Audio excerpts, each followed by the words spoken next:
Praise the lord. ప్రియమైన సహోదరులందరికీ ప్రభు అయిన యేసుక్రీస్తు నామం పేరిట నా హృదయపూర్వక వందనములు తెలియజేస్తున్నాను.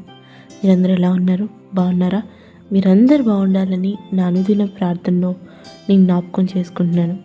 మీ యొక్క ప్రార్థన విన్నపములను కామెంట్ రూపంలో తెలియజేయండి.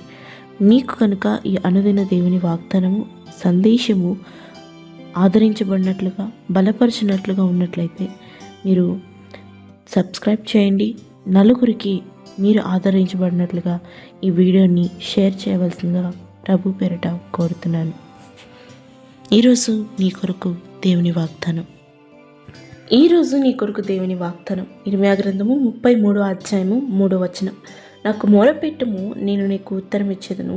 నీవు గ్రహింపలేని గొప్ప సంగతులను, గూఢమైన సంగతులను నీకు తెలియజేతును. ఆమేన్. ప్రియ సహోదరి, ప్రియ సహోదరుడా, అవును, ఈ జీవితం అనే ప్రయాణంలో మనం ముందుకు వెళ్ళాలి, మనం ఎదగాలి, మనము ఇంకా ఉన్నతమైన స్థానంలో మన జీవితంలో ఉండాలంటే మనము చాలా తెలుసుకోవాలి, చాలా నేర్చుకోవాలి, చాలా మార్చుకోవాలి.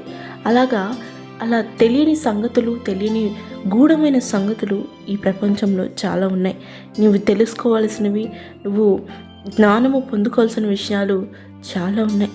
అవి కావాలి. ఎక్కడి నుంచి నేర్చుకోవాలి, ఎవరి దగ్గర నుంచి నేర్చుకోవాలి అని మనం ఆలోచించినట్లయితే మనము ఎవరి దగ్గర నుంచి నేర్చుకోకుండా, మనం ఏమీ మార్చుకోకుండా మనం ఎదగాలంటే అది ఎప్పటికీ సాధ్యమయ్యే పని కాదు. కాబట్టి ప్రియమైన సహోదరి, ప్రియమైన సహోదరుడా, నువ్వు నేర్చుకుంటూ మార్చుకుంటూ ఉండాలి. నీ జీవితం అనే ప్రయాణంలో అనేకమైన అడ్డంకులు, అనేకమైన ఆటంకాలు, అనేకమైన సమస్యలు, శోధనలు నీ జీవితంలో నువ్వు ఎదుర్కొంటూ ఉంటావు. వాటి నుంచి బయటికి రావాలి. వాటి నుంచి నువ్వు ముందుకు వెళ్తూ నీ జీవితంలో అనేకమైన విషయాలను సాధించాలి అంటే నువ్వు గొప్ప సంగతులను, గూఢమైన సంగతులను నువ్వు తెలియపరచుకోవాలి, నువ్వు తెలియజేసుకోవాలి, నువ్వు తెలుసుకోవాలి. ఎందుకంటే అది నీకు ఎంతో అవసరమైనది. అయితే ఈ గూఢమైన సంగతులు ఎక్కడి నుంచి వస్తాయి అంటే, ఈ వాక్యం నేను చదివినట్లయితే దేవుడు మనతో మాట్లాడుతున్నాడు. నాకు మొరపెట్టుము, నేను నీకు ఉత్తరం ఇస్తాను. నీకు గ్రహింపలేని గొప్ప సంగతులను, గూఢమైన సంగతులను నీకు తెలియజేస్తున్నాను అని దేవుడు ఇక్కడ మనతో వాగ్దానం చేస్తున్నాడు. అవును ప్రియులారా, ఆయనకి మొరపెట్టినప్పుడు, ఆయనకి మనము మొరపెట్టి మనం ప్రార్థించినప్పుడు ఆయన మనకి ఉత్తరం ఇస్తాడు. మనం ఏ అయితే సంగతులు మనం తెలుసుకోవాల్సిందో, ఇంకా నేర్చుకోవాల్సిందో, ఇంకా మనం మార్చుకోవాల్సిందో అవన్నీ కూడా ఆయన మనకి తెలియజేస్తాడు. అవును, దేవుడు మనకి తెలియజేయాల్సినవి అవి మనుషుల హృదయానికి గోచరము కాలేనివి, మనకి వినపడనివి, మనం తెలుసుకోలేనివి. మన యొక్క శక్తితో, మన యొక్క జ్ఞానంతో అవి మనం తెలుసుకోలేము. అది కేవలము దేవుడి వద్ద నుంచి మనం తెలుసుకోగలగాలి. అందుకనే కొరింథీయులు రాసిన పత్రిక, మొదటి కొరింథీయులు రాసిన పత్రికలు 2వ అధ్యాయంలో 9వ వచనం నుంచి మనం చదివినట్లయితే, ఇందును గూర్చి దేవుడు తను ప్రేమించే వారి కొరకు ఏవి సిద్ధపరిచినో అవి కంటికి కనపడలేదు, చెవికి వినపడలేదు, మనుష్య హృదయమునకు గోచరము కాలేదు అని వ్రాయబడి ఉన్నది. మనకైతే దేవుడు వాటిని తన ఆత్మ వలన బయలుపరిచి ఉన్నాడు. ఆ ఆత్మ అన్నిటినీ, దేవుని మర్మములను కూడా పరిశోధించి ఉన్నాడు. ఒక మనిషిని సంగతులను అతనిలో మనుష్యాత్మకే కానీ మనుషులలో మరి ఎవనికి తెలియదు. అలాగే దేవుని సంగతులు దేవుని ఆత్మకే కానీ మరి ఎవనికి తెలియవు. ఈ మాటను బట్టి మనం ఏం అర్థం చేసుకోవాలంటే, నీ యొక్క బాధ, నువ్వు అనుభవిస్తున్న బాధ, నువ్వు ఏదైతే ఆ యొక్క బాధను అనుభవిస్తున్నావో అది నీకు మాత్రమే తెలుసు, వేరే మనిషికి తెలియదు. అలాగే నీ మనసులో నువ్వు ఏదైతే అనుకుంటున్నావో అది నీకు మాత్రమే తెలుసు, ఇతర మనుషులకు తెలియదు. అలాగే దేవుడు మన కోసం దాచించిన మేళ్ళు, మన కోసం దాచించిన ఆ గూఢమైన సంగతులు దేవుని ఆత్మకు మాత్రమే తెలుసు, కానీ నీకు ఎన్నటికీ తెలియవు. కాబట్టి ఆయన ఆత్మ విషయంలో ఇంకా నువ్వు ఎదగాలి, ఆత్మీయంగా నువ్వు ఎదగాలి.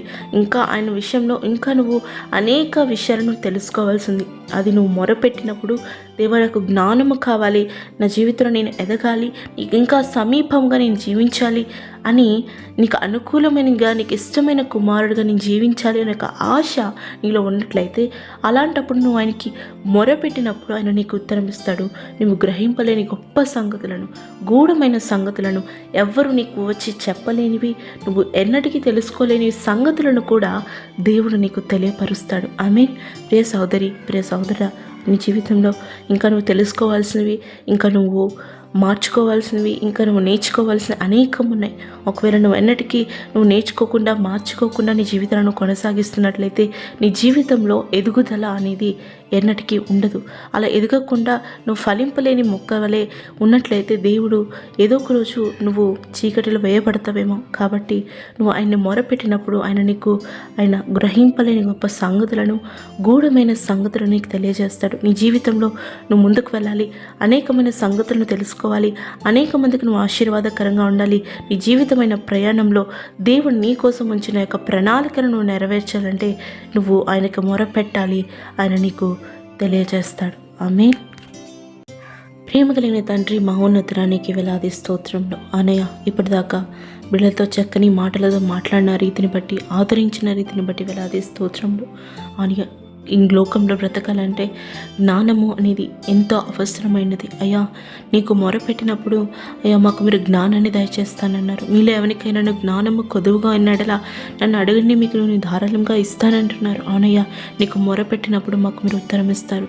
అయ్యా, గూఢమైన సంగతులను, గొప్ప సంగతులను మాకు తెలియజేస్తానని చేసిన వాగ్దానాన్ని బట్టి వందనాలు. బిడ్డలు కూడా అయ్యా జ్ఞానము కలిగి జీవించినట్లుగా, జ్ఞానవంతురాలుగా, నీకు ఇష్టమైన కుమారులుగా, నేను సంతోషపెట్టే కుమారులుగా అయ్యా బిడ్డల్ని మీరు దీవించమని కోరుచున్నాం. అయ్యా, వాళ్ళ జీవితంలో ఏది అవసరమైనా మొదట నీ పాదాల చెంత చేరి వాళ్ళ మొరపెట్టు యొక్క విశ్వాసము యొక్క ప్రణాళిక, పట్టుదల బిడ్డలకు మీరు దయచేయమని కోరుచున్నామయ్యా. నీకే స్తోత్రములు. వాళ్ళ జీవితంలో మీరు ఏదైతే ప్రణాళికలు కలిగి ఉన్నారో దానికి కావాల్సిన జ్ఞానమును అయ్యా బిడ్డలకి దయచేయమని కోరుచున్నాం. నీ యొక్క చిత్తాన్ని నెరవేర్చినట్లుగా బిడ్డలకు కావాల్సిన శక్తిని, జ్ఞానాన్ని మీరు అనుగ్రహించి నీకు మహిమకరమైన పాత్రలుగా బిడ్డలను వాడుకోమని, దీవించమని, ఆశీర్వదించమని, బలపరచి స్థిరపరచమని, అనేక మందికి ఆశీర్వాదకరంగా బిడ్డలు మీరు ఉంచమని, ప్రతి విషయంలో తోడై నడిపించి వర్ధలింపజేయమని యేసు నామములో ప్రార్థించి వేడుకొంచున్నాము తండ్రి. ఆమేన్.